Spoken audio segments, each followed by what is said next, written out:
Bom, na segunda parte da aula nós vamos falar de equações diofantinas, inverso modular e teorema de Fermat. E no final vamos ver um exemplo da utilidade, né, do inverso multiplicativo, principalmente no Codeforce. Então, a primeira coisa, equações diofantinas, né?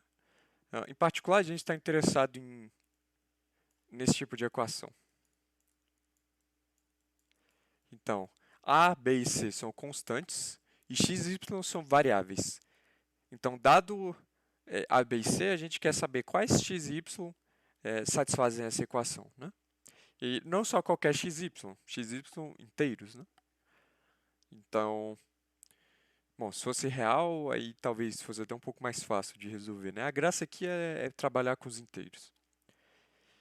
Então, quando a gente vai ter solução para esse tipo de equação? Bom, eu não vou deduzir tudo aqui, dá para falar bastante coisa sobre equações diofantinas em geral. Existe uma fórmula para, uma vez que você acha uma solução, você achar todas as infinitas soluções, né? Porque esse tipo de equação ou tem zero soluções ou tem infinitas soluções.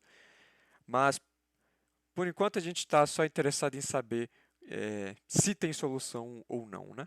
Aí, bom, se vocês quiserem na notebook de vocês, ou se vocês tiverem um arquivo no LaTeX, né, para maratona, quando vocês levam para maratona presencial, aí vocês podem botar a formulazinha lá de achar todas as soluções, né? Bom, eu vou dar a resposta. Isso só tem solução, né? Se somente se o GCD de A e B divide C. Esse é o símbolo de divide, né? Então esse divide isso. Ou C é múltiplo de GCD, né? Como você achar melhor. Então, vamos tentar provar isso, né? Para provar isso, eu vou usar um outro fato, que é o seguinte.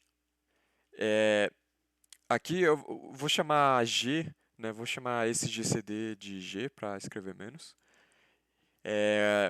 Bom, você pode provar isso, mas a prova é um pouco mais complicada. Ela envolve, se não me engano, o princípio da boa ordenação. Mas vocês podem procurar, por exemplo, esse livro aqui é muito bom, do José Plínio. Tem em algum lugar aqui o teorema. Bom, ele tem bastante coisa, né? Claro, muitas das coisas aqui não são muito necessárias, né, para programação competitiva, mas assim, é aquela coisa, né? Quanto mais você sabe sobre um assunto, mesmo coisas que não envolvem necessariamente aquilo, né, mas que são mais gerais, isso ajuda a te dar a intuição, né? Então, quem achar interessante e quiser fazer uma matéria de teoria dos números, ou só passar uma tarde lendo esse livro, tentando demonstrar, né? Se matemática você não estuda lendo, você estuda fazendo, né? Então, você pega a caneta e papel, aí você lê a demonstração, depois você tenta fazer a sua demonstração, né? Quanto mais avançado o livro, o assunto que você está estudando, menos detalhes normalmente tem nas demonstrações, né? Não por preguiça do autor de botar menos detalhes, mas tem detalhes que ele espera que o leitor desenvolva, né? Aqui ele bota, tipo, pelo menos dos teoremas que eu vi, ele bota muita coisa, tudo ou quase tudo, então é mais amigável, né, esse livro. Então tem aqui, seja D o máximo divisor comum de A e B. Então existem inteiros n0 e m0, tal que T é igual a n0a mais m0b, né? Então a ideia é pegar o conjunto de todas as combinações lineares desse tipo, Na mais Mb, e provar que dá para escrever isso, né? Então aqui ele faz prova por contradição, ele usa outro teorema, bom, eu não vou fazer isso. Tá, então o que que a gente tem, né? O GCD, o GCDG, né, o maior divisor comum, a gente consegue escrever dessa forma. Aí vamos supor que, bom, aqui a gente está fazendo a ida da demonstração, né? Lembrando, é um se somente se, ou seja, são equivalentes as duas coisas, é uma biimplicação, né? Se vocês lembrarem de FTC. Então vamos supor que o GCD divide. Vamos supor isso e a gente quer provar isso aqui em cima. Então, pelo aquele teorema, a gente consegue escrever isso. Só que se o GCD, se o G, né, GCDG, divide o C, o que que significa? C é múltiplo de G, né? Ou seja, C é igual a K vezes G. Então o que que a gente quer? A gente quer que apareça C desse lado da equação. Então a gente vai multiplicar ambos os lados da equação por k. Então a gente vai ter a vezes kx0 mais b vezes ky0. Isso é igual a kg, que é igual a c. Achamos uma solução, né? Se o g divide o c, então a gente consegue, claro, achar uma solução. Agora, a volta, né? Bom, no caso seria a ida, a gente fez a volta. Então, o outro lado dessa implicação. Então, vamos supor que existe uma solução. Uma solução x0 e y0. Será que o GCD tem que dividir o C? Ora, o GCD, ele é um divisor, né, de A. Então, o G divide A e o G divide B. Claro, se o número divide dois termos de uma soma, né, esse aqui é múltiplo de G e esse aqui é múltiplo de G, então é claro que a soma inteira é múltipla de G. Só que veja, se essa soma inteira é múltipla de G, pô, isso aqui é igual a C, né? Então C tem que ser múltiplo de G. Ou seja, G divide C. Então tá aí a nossa demonstração, né? Então, devia ter escrito assim desde o começo. Então, de novo, tem solução à equação diofantina se e somente se o GCD de A e B divide C. Tá, por que a gente quer saber disso, né? A gente quer saber disso justamente para achar, não achar, mas saber quando existe inverso multiplicativo. Olha que interessante. O que é o inverso multiplicativo, né? Vamos olhar para os números racionais. Antes disso, vamos olhar para a soma. Soma de números. Então, a soma ela tem uma propriedade muito especial que é, para todo número x, vamos botar, para todo número a, existe um número que quando eu somar, vai para o zero. Né? É o oposto, é o negativo. Né? Qual número é esse? É o menos a. Agora, claro, para quem já fez álgebra 1, por exemplo, né, viu grupos. Né? Isso é uma propriedade de grupos. Então, o que é um grupo? É um conjunto com uma operação. Então, aqui, primeiro, essa operação está fechada, né, no grupo. Então, se eu pegar dois caras do grupo e somar, ela tem que cair de volta no grupo, não pode ir para, não pode dar um elemento que não está no conjunto. E essa operação ela tem que ser associativa. Ela tem que ter um zero, que é o elemento, a identidade, né, o elemento neutro, o elemento nulo, como você quiser chamar, que é o elemento tal que A mais zero é igual a A, ou seja, ele age trivial. Bom, é trivial, né? A operação fica trivial com esse elemento. E tem que ter o inverso. Então aqui isso também vale para grupos com a notação multiplicativa. Qual a diferença de um grupo com a notação aditiva para a notação multiplicativa? Nenhuma, só a notação. É a mesma definição. Só que qual a diferença, né? Normalmente, quando a gente fala de multiplicação, no lugar do zero a gente chama 1, né? O número. Por exemplo, matrizes. Né? Matrizes 2 por 2. Qual é a identidade, né? Qual o zero? O zero é a matriz com tudo zero.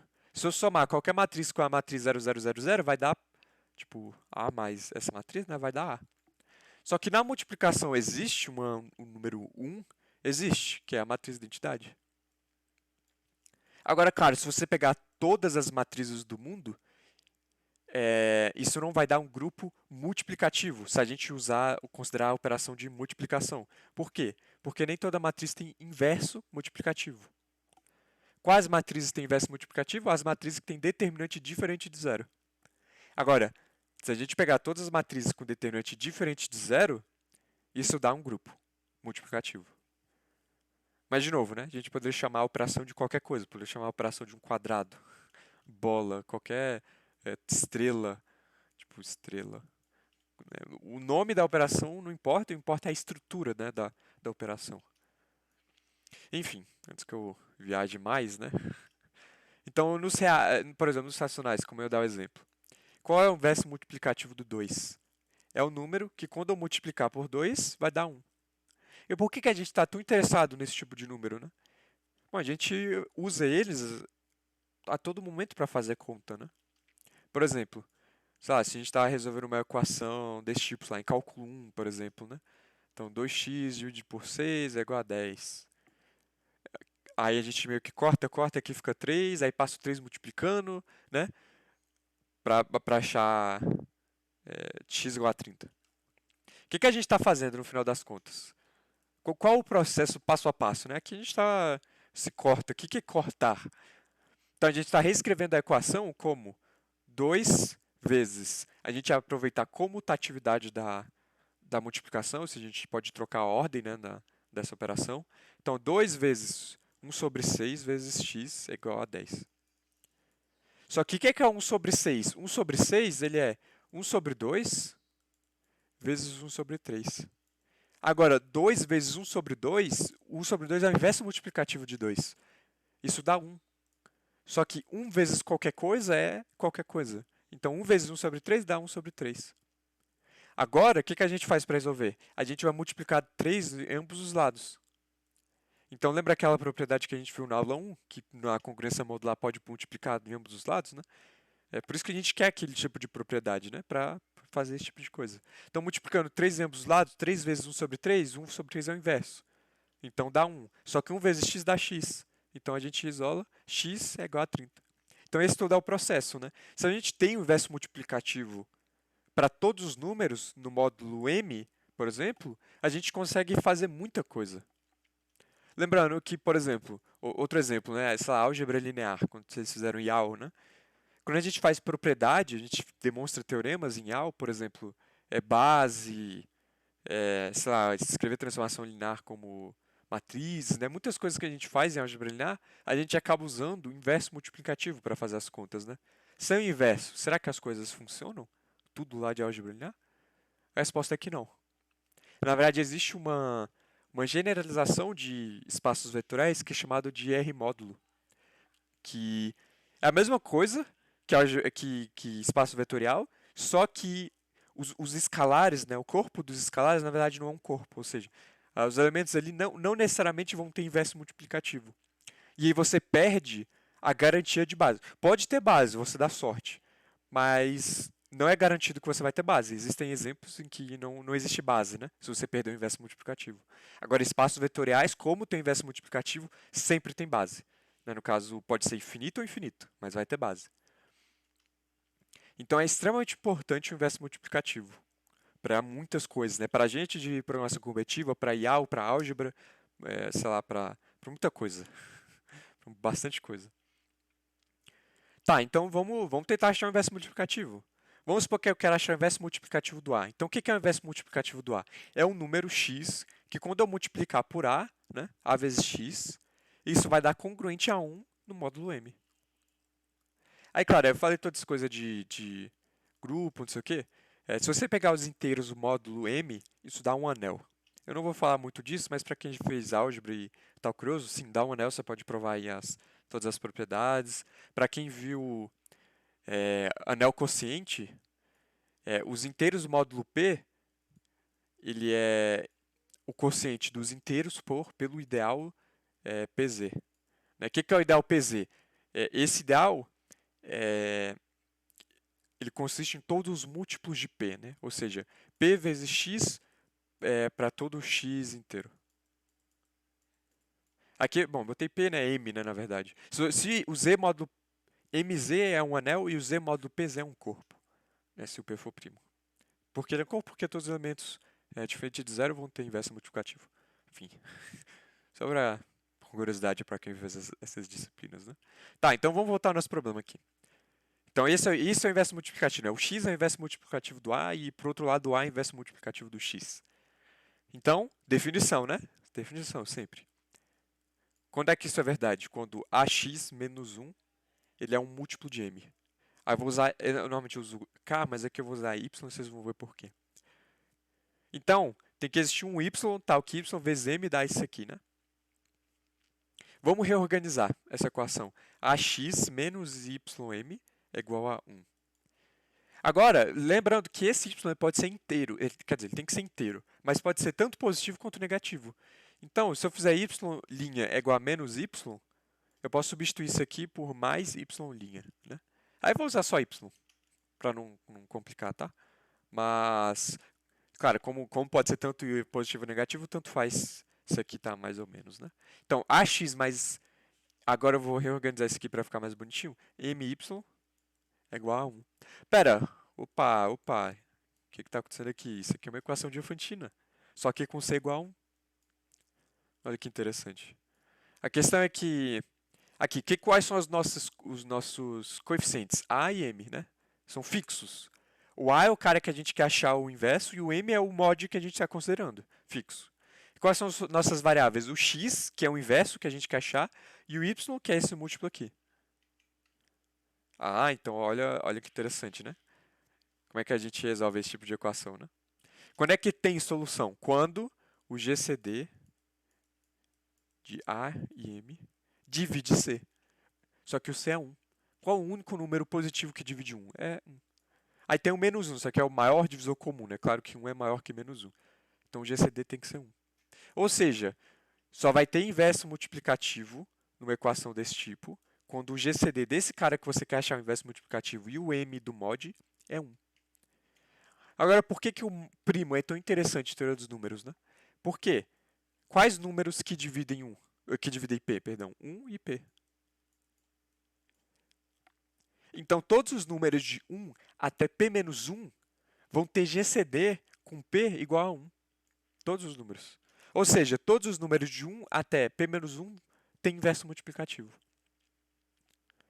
E por isso que o anel dos inteiros módulo P para P' é um corpo. Porque, bom, é um anel, e além disso, todos os elementos têm inverso multiplicativo. Então, é um corpo.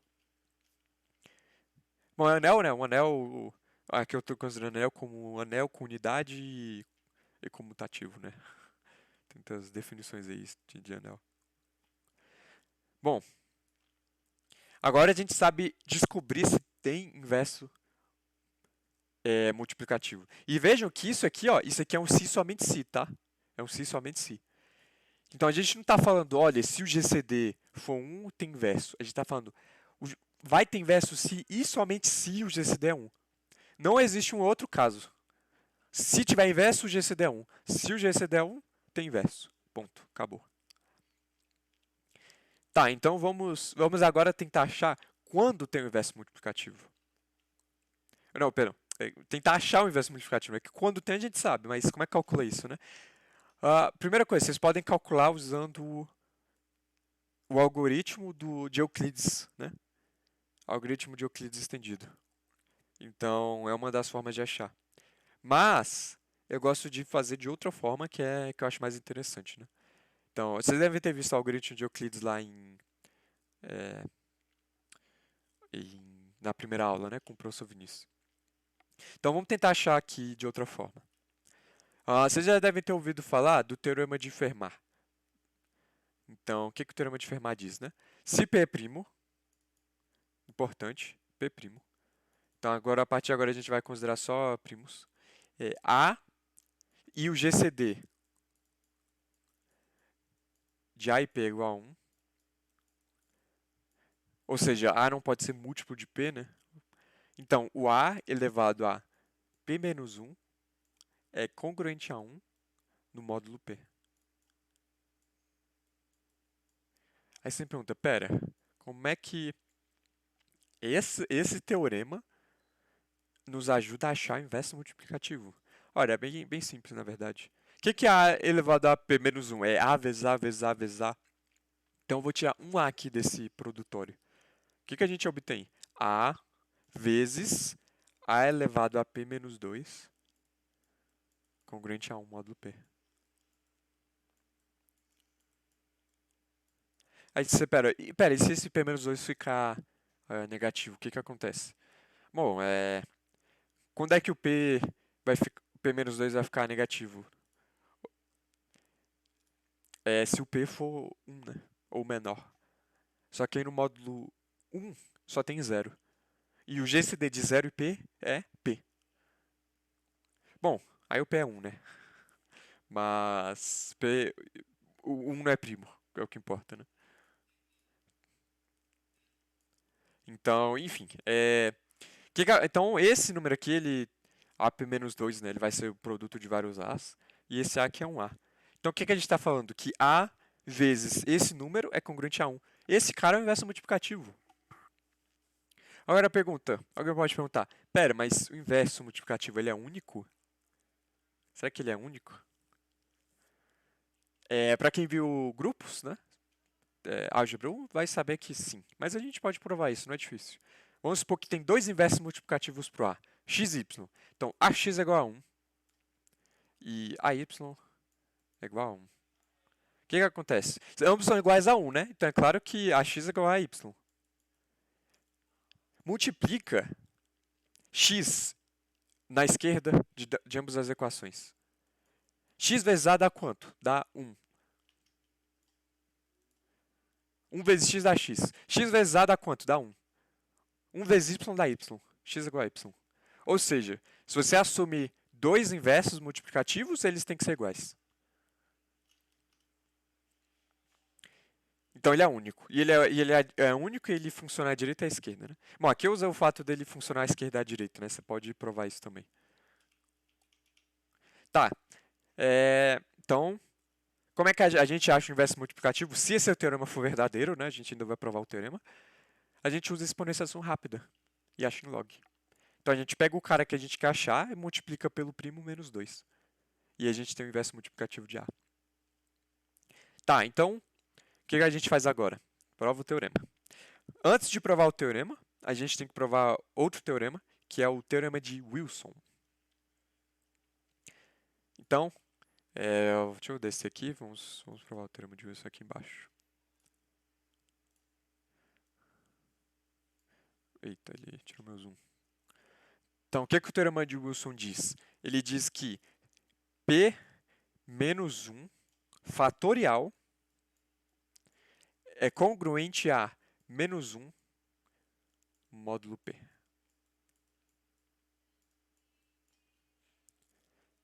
Como é que a gente prova isso? Parece difícil, né? Ele tem um truque para você provar esse teorema. Então, ele tem uma afirmação que vai ficar de exercício aos leitores, aos ouvintes, que é o único cara que tem inverso multiplicativo igual a ele mesmo, ou seja, o único cara tal que x vezes x é congruente a 1. Na verdade, os únicos é x igual a 1 e x igual a menos 1. Ou congruente, né? Tanto faz. Aqui, a parte... Eu vou começar a usar igualdade no lugar de congruência, tá? Entendam igualdade como congruência. Então, x vezes x vai dar 1. Se x é 1 ou x é menos 1. São os únicos caras que multiplicados com ele mesmos dão 1, né? Por que isso é importante? O que acontece se eu pegar esse produto aqui? 2 vezes 3 vezes 4 vezes 5, vezes p menos 2. Na verdade, p menos 3 vezes p menos 2. Né? Vou dar um a mais aqui. Eu estou pegando o produto de todos os números, tirando, eu não estou pegando 1 e eu não estou pegando o p menos 1. Por que o p menos 1? Pera, cadê o menos 1 aqui, né? Você falou que tem todos os números, cadê o menos 1? Ora, o p menos 1, ele é congruente ao menos 1. O que acontece se você pegar p menos 1 menos 1, né? Definição. P menos 1 menos 1. Opa, aqui ficou mais. Menos 1 mais 1 dá p. Isso aqui é 1 vezes p. Então, por definição, eles são congruentes sim. Né? P menos 1 é congruente a menos 1. Módulo P. Tá? Módulo P. Ou seja, os únicos caras que multiplicados com ele mesmo dão 1 é o 1 e o p menos 1. Agora, sobre essa galera toda aqui. Agora, esses números são todos os números módulo P. Todos. Aí você fala, pera, mas e o P mais 1? Ora, o P mais 1 ele é congruente a 1. Tá, 1 não tá aqui, né? Então são todos os números tirando o 1 e o P menos 1. Mas P menos 2, vai. E o P menos 2? P menos 2 é congruente ao 2. O 2 tá aqui, né? Se eles são iguais, né? Lembrando que a gente trata esse ser congruente como se fosse uma igualdade. O P menos 2 tá aqui, né? Olha ele aqui. É o 2. O que significa isso, então? Significa que se o 2 está aqui e eu tenho todos os números, 1 é inverso multiplicativo do 2? Não, porque o inverso multiplicativo do 1 é 1. Né? E se o 2 fosse inverso multiplicativo do 1, 1 seria inverso multiplicativo do 2. Né? A mesma coisa para o p-1. Então significa que o inverso multiplicativo do 2, que não é ele mesmo, porque os únicos são i p-1, ele está em algum lugar aqui. Em algum lugar. Talvez um exemplo concreto, módulo 7. Quem é o inverso multiplicativo do 2? É o 4. 2 vezes 4 é 8. Só que o 8, ele é 1 módulo 7. Né? O 4 está aqui, ó. Se isso aqui fosse o módulo 7, o 4 estava aqui. Agora, essa aqui é a questão. O inverso multiplicativo de todo mundo está aqui. Então, quando eu multiplicar, com a multiplicação é comutativa, eu vou cortar o 2 com o inverso dele, o 3 com o inverso dele, o 4 com o inverso dele. Eu vou cortar todo mundo. Vai sobrar quem? Bom, eu vou cortar e vai sobrar 1, né? Isso aqui é congruente a 1. Agora, o que acontece se eu... Isso aqui é 2 vezes 3 vezes 1. Agora, o que acontece se eu multiplicar isso por 1? Vai dar 1 também, né? Ou seja, o p menos 2 fatorial é congruente a 1. Só que o teorema diz sobre o p menos 1 fatorial. Então, eu vou multiplicar isso aqui por p menos 1. Agora, o que é o p menos 2 fatorial? É o produto de todo mundo até p menos 2. Só que eu também estou multiplicando por p menos 1. Isso aqui é o p menos 1 fatorial. Só que isso aqui, ó, esse aqui é 1. Né? Então, o que é isso aqui? Isso aqui, esse pedaço aqui é 1, e esse pedaço é p menos 1. Então, esse p menos 1 fatorial é igual a 1 vezes p menos 1. Só que a gente tinha visto que o p menos 1 ele é o menos 1, né? Então, está aprovado. P menos 1 fatorial é igual a menos 1 no módulo P. Agora, vamos provar o teorema de Fermat. Então, o que a gente tem aqui? Eu vou escrever em azul. Esse é o teorema de Wilson. P menos 1 fatorial é congruente a menos 1 no módulo P. Esse é o teorema de Wilson. Como é que a gente prova o teorema de Fermat, tá? Então, para a gente provar o teorema de Fermat, a gente tem que usar um fato que é o seguinte. Pega o A, o nosso A que tem inverso multiplicativo, né? Por que ele tem inverso? Por causa desse GCD aqui. GCD é 1. Então, o que acontece se eu multiplicar A vezes, digamos, X e A vezes Y? Então, um fato importante para provar o teorema de Fermat é que, se o X é diferente de Y, A vezes X é diferente de A vezes Y. Como é que a gente prova isso? A gente pode provar a contrapositiva. Lembram de FTC? Se eu tenho P implica Q, isso é equivalente a não Q implica não P. Então, o que é no que eu estou querendo provar? X diferente de Y implica a X diferente da Y. Só que provar isso é a mesma coisa que provar a contrapositiva. Ou seja, não isso, só que o não de diferente é igual, né? Então, o que a gente vai provar? Se o AX é igual a Y, então o X é igual a Y. Então, esse implica esse. Agora, isso é fácil de provar, né? Por quê? Como o GCD de A com P é 1, a gente multiplica A, o inverso multiplicativo de A, na esquerda das duas equações. Aqui essa é a notação para inverso multiplicativo, né? Não é potência como a gente conhece de fração, por exemplo. Né? Então, AX é igual a menos 1 a Y. Corta, x igual a y. Está aprovado. Por que isso é importante? Bom, a gente quer usar isso e a gente quer usar o teorema de Wilson. Então, o que a gente vai fazer? Pega o A, agora multiplica ele por 2A.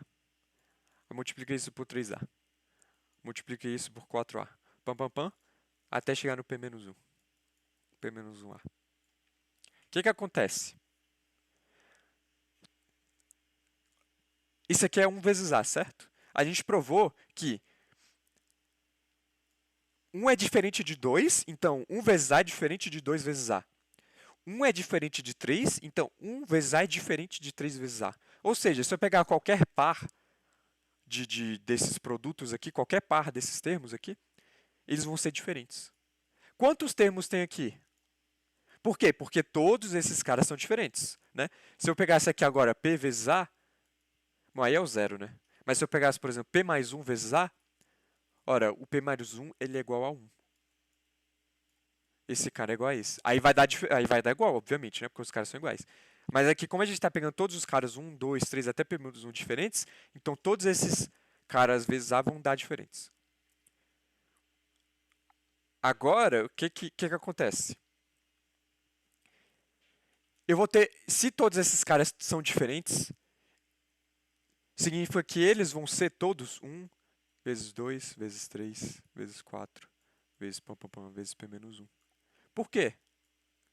Ora, são todos diferentes e eu tenho p menos 1 caras. Quantos números módulo p eu tenho? P menos 1. Então esses caras aqui, cara, 1 vezes a não vai ser necessariamente 1, ele pode ser o 2. Mas em alguma ordem eu vou ter todos os números. De novo, são todos os números diferentes. E aqui eu tenho p menos 1 números. Então tem que aparecer um desses caras aqui, todos esses caras têm que aparecer aqui.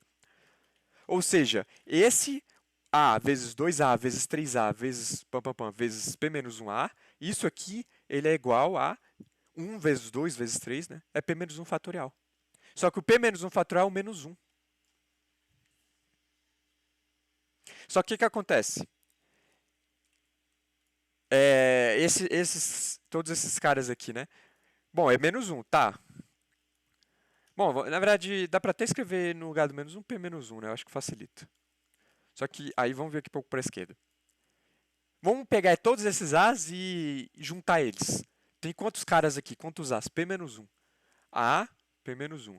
E agora a gente junta todos os outros números. 1 vezes 2, vezes 3, vezes 4. Isso dá P menos 1 fatorial. Então, no final das contas, usando esse fato de que todos são diferentes, a gente pega essa igualdade aqui. E, reorganizando os termos, a gente tem essa igualdade aqui. Aí, claro, transitividade, né? Esse pedaço é igual a esse. Agora a gente usa o termo de Wilson. P menos 1 fatorial é congruente a menos 1. Só que o menos 1... Ah, bom, vamos escrever menos 1 aqui, vai. Então, o que a gente tem? Esse cara aqui, ó, ele é A P menos 1 vezes menos 1. O que acontece se a gente multiplicar menos 1 em ambos os lados da equação? Menos 1 vezes menos 1 dá 1, corta. Menos 1 vezes menos 1 dá 1. A elevado a P menos 1 é congruente a 1, módulo P. Então, está aprovado o teorema de Fermat.